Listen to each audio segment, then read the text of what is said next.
V knjižnici Josipa Vošnjaka Slovenska Bistrica so v ponedeljek izvedli zanimiv literarno-glasbeni večer.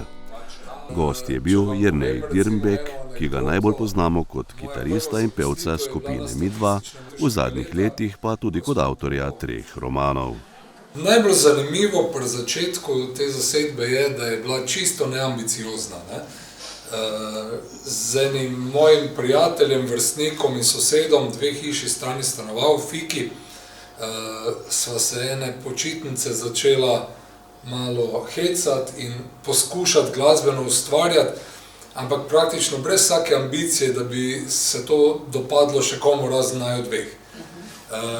Tudi, bi rekel, inštrumentov nismo obvladali, kaj prida. Jaz sem eno klaviaturo, on pa vse, kar je znal igrati, je, da je na gramofonu vrtel tisto ploščo, skrečal, kako se temu reče.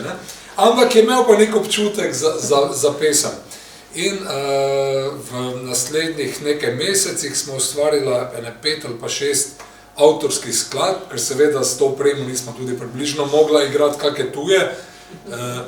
In prišel je 1. december 1995, ko so v Rogaški Slatini organizirali dogodek ob svetovnem dnevu boja proti AIDS-u.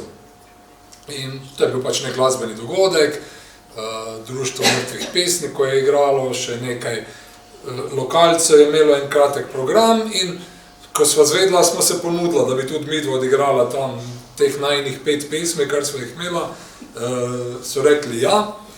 No in odziv je bil toliko dober, ljudje so se nam do te mere smejali, da in potem prišli še izraziti kako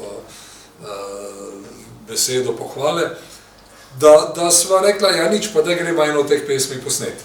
In tako sva šla v studio, ki je bil na srečo v Rogatcu, z tega je nastala pesem Črtica, ki je v nasprotju s pričakovanji v roku meseca ali 2 postala vseslovenski hit. Kar naenkrat so jo vrteli vse posod. Ja, pol pa ni bilo več poti nazaj, ne? In sva s Fikijom poiskala hitro spremljevalno zasedbo, začela vaditi. V tej obliki smo potem igrali eno leto, dobro recimo ali pa leto in pol, kaj prida teh nastopov ni bilo. Vse skozi je bilo treba se nekaj matrati, se kregati, da te v 2 zjutraj pustijo na oder in podobno, ne. No in tudi zaradi tega je Fiki najbrž izgubil voljo, pa zaljubil se je nesmrtno in je rekel, da on pa res ne bi zdaj okrog hodil, če ima tak fajn punco doma, in je počasi zapustil to našo zasedbo. Medtem se nam je pa že pridružil kitarist Egon Herman, ki je tudi pomagal pri glasbi, pri pisanju glasbe, bil zelo močen avtor. In sva se s tem Egonom odločila nadaljevati in nekako prepričala nekdanje mladostne prijatelje, s katerimi smo še vedno bili veliko v stiku, da se nam pridružijo. Tako so v skupino stopili Tone Kregar, Robi Novak, oba iz Rogatca, enako kot jaz in Egon, in z pol leta zamude še Igor Oračič, Marje Prejelšak in ekipa je bila popolna. To je zelo resna pesem. Ukvarja se pa z dilemo, zakaj bi si kdo, ki je res žejen, naročil malo pivo.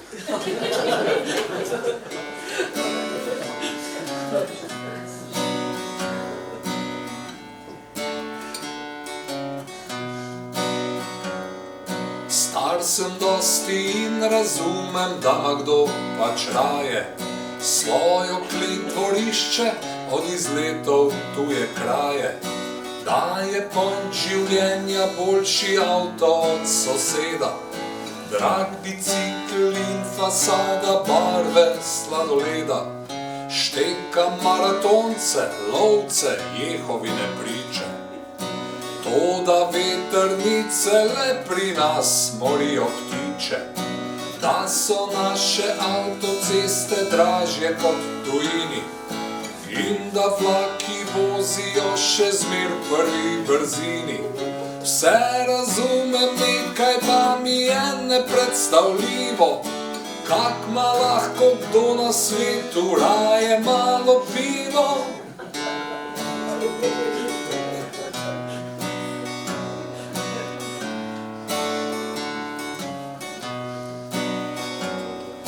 vse zastopim, tudi cene stanovanj v Ljubljani, da nam že po 20 let vladajo isti župani, da je komu fajn izgled pomembnejši od hrane, Herbalife častilke za prisežene vegane, štekam snobe, japije, priležnike sistema, da glih naše v ključnih trenutkih zvije trema, da največji avtori kopirajo od tujih, da so narodnjaki danes v usnju in tatujih, telefonske studije, ki kličejo vsiljivo, ampak da ima kdo na svetu lahko raje malo pivo.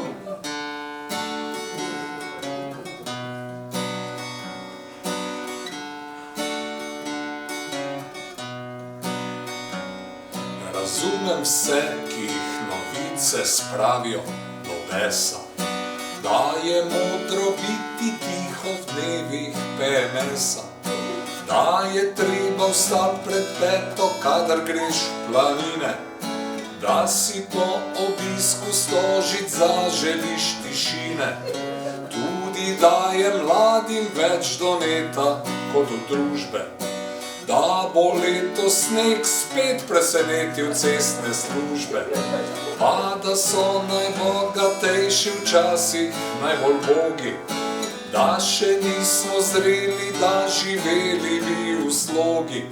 Vse požrem še naše sodstvo in oblast v živo, menadžerje, ki bogatijo grabežljivo, fajmo štreki delci govorijo ljubeznivo, ampak kak hudiča ima lahko, kdo raje malo pivo, kak hudiča ima lahko, kdo